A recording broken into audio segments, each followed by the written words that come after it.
Ahoy mateys, this is BrickBeard. Today I'm taking a look at a huge set released last year. I'm talking about the haunted house of the Fairground Collection. So let's get spooky and see what this monster has to offer for us.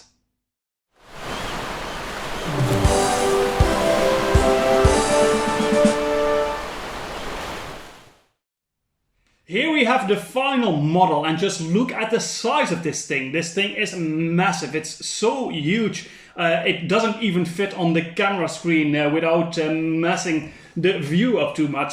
It looks really nice and sinister, really like a haunted house. I like the color scheme that they used with the grey, green and the dark brown. There's a lot of windows and some details on the outside that really make it look like a haunted house. So we have a graveyard in the front side, a lot of windows, even some colored glass on this side, a logo, a lot of elements, decorative elements on the rooftops. And if we turn it around, you can actually see that on the back side there is this mechanism, and there's a reason why there is this mechanism. That's because next to just a haunted house, this being part of the Fairground Collection, there is of course a theme park ride hidden in this set. So let's see it from this side. On the back, on the mechanism, there is a little lever that you can twist and turn, and when you do so, there is this elevator that will move up, and once it reaches the highest point, the doors open and the elevator falls down. You saw some minifigures in there. Let's do it one more time, and it comes up, the doors open and it falls down. Really cool mechanism. So you might think that that's it from the outside, but actually if you move these parts, you can easily fold the set open completely, and you can see that the entire inside of this set is detailed and decorated from the inside. You can also see the minifigures from this side. In the elevator there is this little cart where you can put your own minifigures, take them out easily, and put them back into the elevator shaft to go on the theme park ride. So let's do that now. Click it in there. And now you can see it from the inside how it looks. So we're going to turn it. You can see the elevator moving up. Seeing it through a little window there. Some more windows until it moves up. Door opens and it ends up down again. Really cool function, play feature that we get with the set. This function can be easily motorized. In the backside there is even some a manual in the instruction on how to do so. All the pieces are in place to just add a motor, and that's really nice that they added that feature. But there are some more play features in this set. On this side here, we also have the doors leading to the haunted house, to the mansion, which can be opened by a turn of a wheel on the side. And if you look at it from the inside, you can clearly see that it also moves the candles and the chandeliers on the inside a bit. It works really smooth, and it's a really nice little addition. And then we have one more major play feature that we can see on this side. So I will fold this part up. You can see that there's a little logo, Manor von Baron, on here, which is actually a little button that you can press. And if you do so, you can see on this side the painting that we see of the Baron, that is the owner of this mansion. If you press the button on the outside, a little light will light up, and you can see a pharaoh, a mummy that we didn't see before, making it seem like the painting or the Baron is haunted. And you might guess that for a big set like this there are more play features, but there is not actually. Those are the main play features that we get. The rest of this set really consists of all small details on the interior that are mostly throwbacks to older LEGO teams. That being said, the play features that we get with the set are really cool, and I think they did a really outstanding job in that. But let's get back to all those details I was talking about. On this side we have a beautifully detailed organ with two Anubis hats on top of it, And then the painting that I talked about before. There is an obelisk on this side, some smaller elements and details in the roof areas here. We have the head of a sphinx here. This is a bit more functional. This is a cash register for people to get tickets. And then an altar with some skeletons on this side. And of course a chandelier here. And a final very, very small detail is actually a little camera here that can take a picture of the people in the right, which is a very small but a really cool detail that they put in there. And in one of the corners here we have a fireplace that if you close it up you can see that it actually matches up on both sides, but it folds open in the middle. So the details that we see here are mostly throwbacks to the adventurous theme of the 1990s. Where Baron von Baron was the main bad guy, and this is his mansion. That's why it's called Manor von Baron. So most of this has a bit of an Egyptian adventure feel to it, but there are also some other references going back to Alpha Team and some other Lego themes of mostly the 90s. Overall, I think it does a really good job of having a mix between looking like a museum of sorts and looking like a haunted house. The museum element is really clearly noticeable when you have it open like this, but when you close it up again, it clearly looks like a haunted house. And I even like the way they put everything in the back of this set.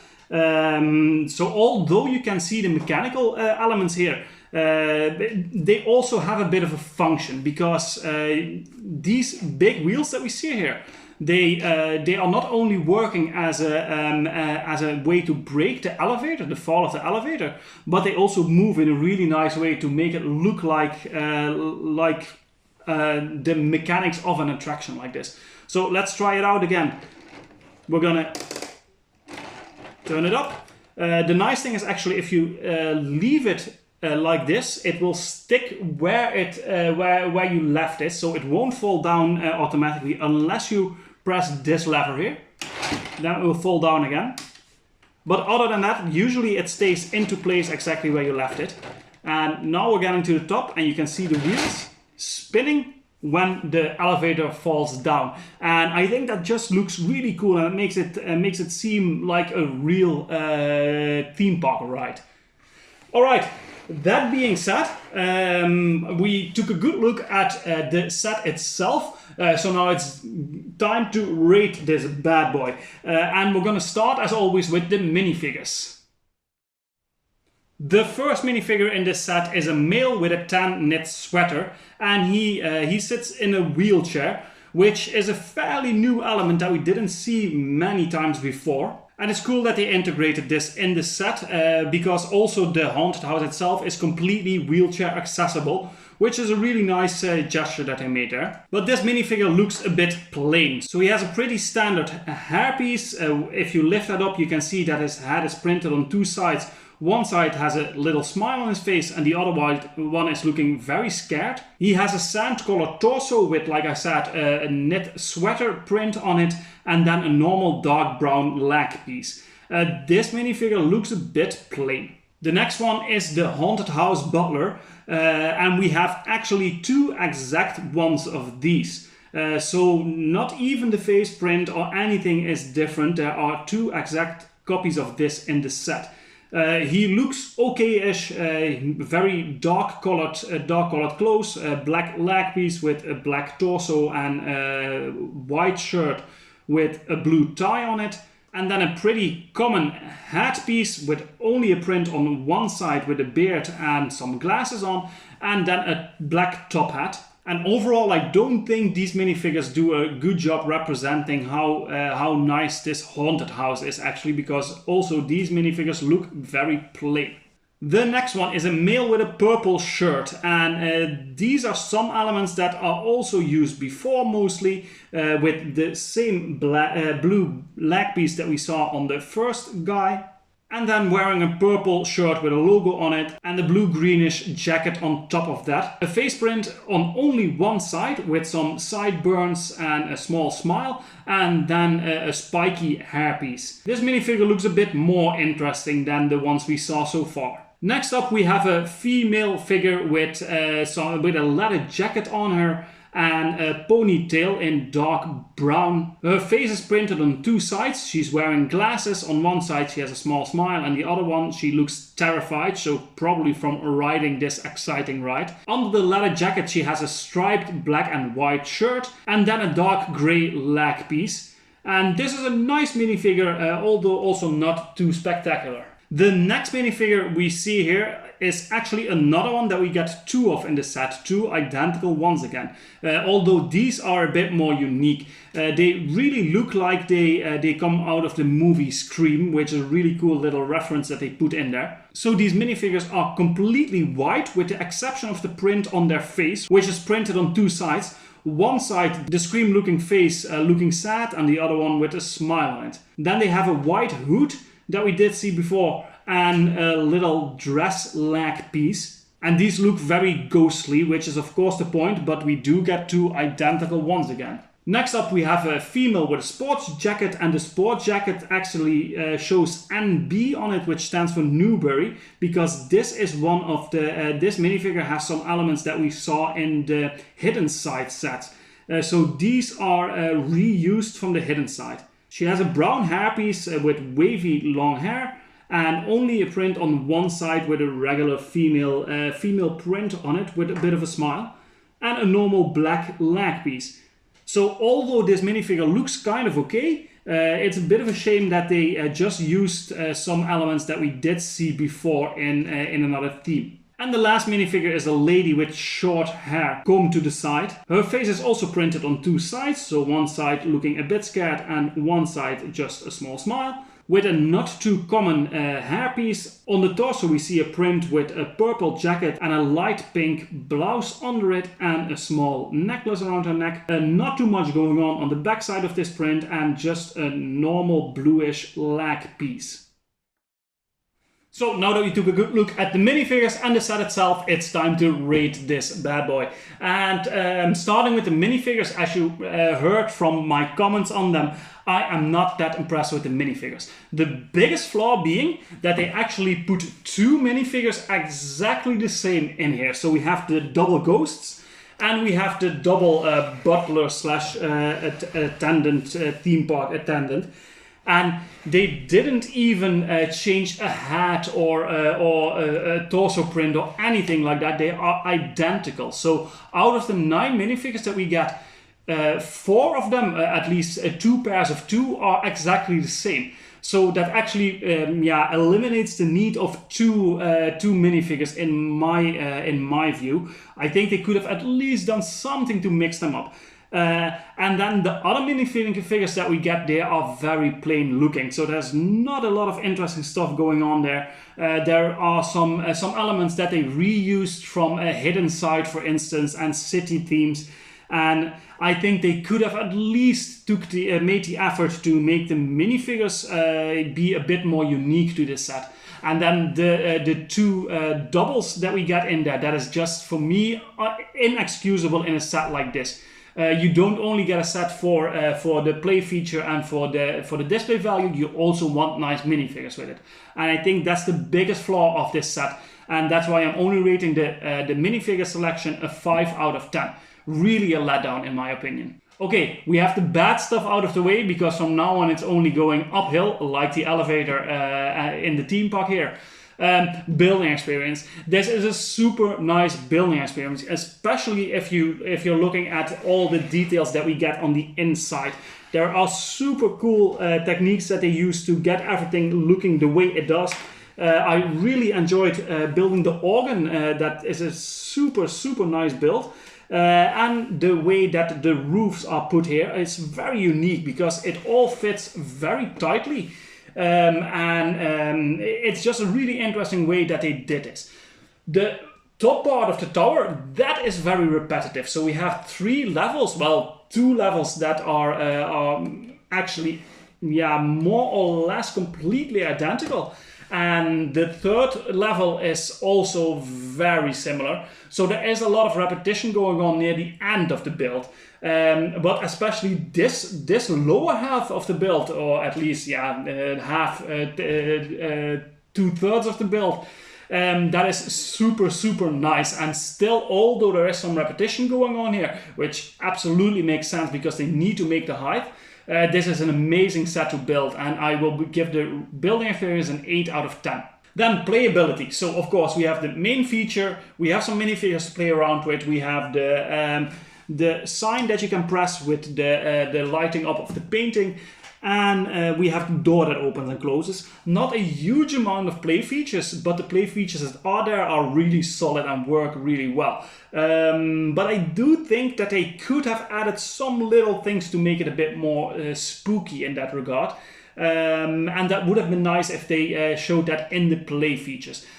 So for playability, I'm rating it a 7 out of 10. Then on to display value. It might not come as a surprise, but I do love all these spooky looking horror kind of sets.